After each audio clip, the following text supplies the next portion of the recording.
Hello and welcome everyone, this is Type V3 and I'm feeling green with evil, thanks in part to this SH Figuarts Dragon Ranger, or as the rest of the world knows him, Tommy, the Green Mighty Morphin Power Ranger, the original bad boy.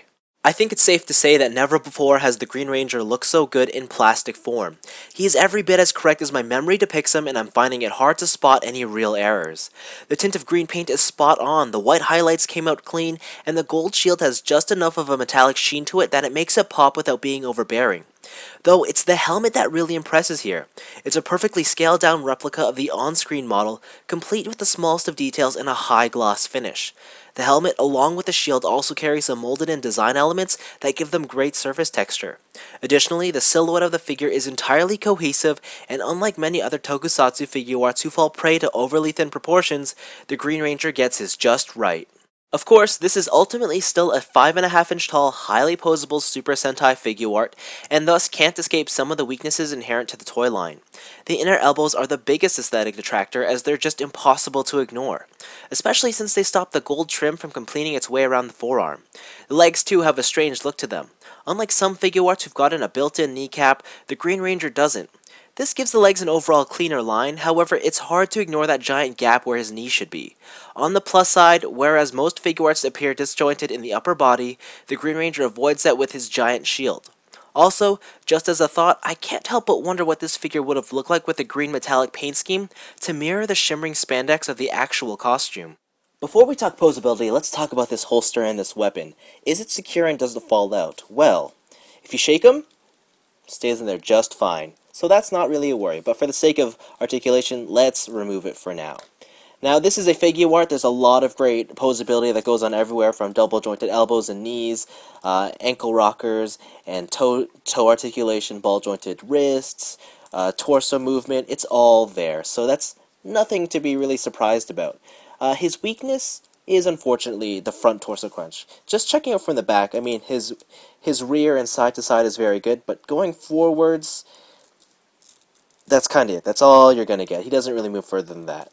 What else is interesting is his arms. Now, he doesn't have an actual perpendicular bicep cut. It's actually on an angle, and there's this sort of sleeve thing that covers it up in there. But what's cool is they're kind of like his hips in that you pull down the shoulders and they extend out further. So that's really neat. And then, of course, the sleeve kind of follows to cover up any sort of disjointedness.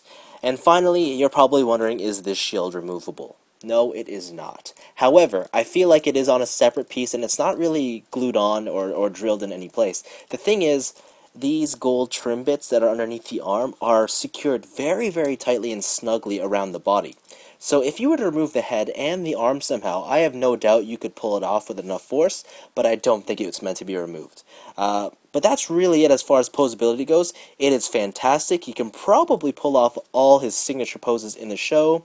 And this is easily the most articulated Green Ranger yet, so I'd say that's a total win in my books. Tommy comes with two basic pairs of hands that accompany almost every modern figure: fists and open palms. The other hands all interact with his armaments, specifically the Dragon Dagger and the Sword of Darkness.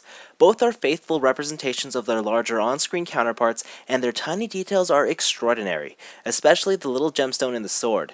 And if that wasn't enough, you even get specific flute-playing hands to perform the Green Ranger's signature pose. Finally, you also get the Akiba Ranger's bonus parts to create the Green Powerful Ranger. You do have to disassemble the figure to implement the belt and collar, but as an Akiba Rangers fan, I absolutely love the inclusion of these extras.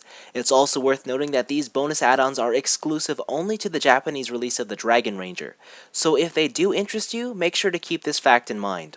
Let's face it, there was no way I was going to conclude this review and tell you that the SH Figuarts Green Power Ranger isn't awesome, because that's exactly what he is. Looks alone should be enough to sell you on this figure, but if not, then the highly articulated body and extra accessories will. This is a very playable toy and at the same time an equally stunning display piece. Despite the low amount of extras, there's really nothing absent from this package to take away from the enjoyment. This is the Green Ranger figure for MMPR fans. On the other hand, I could sit here and tell you that he's not the perfect toy, because honestly, he's not. There are some aesthetic inconsistencies, and the low accessory count with no display stand definitely makes him seem like less of a value when compared to similarly priced products. But here's the thing. Trying to judge this figure on completely objective standards is just impossible. What this is nostalgia wrapped up in a shiny green $40 box. Overpriced? Maybe.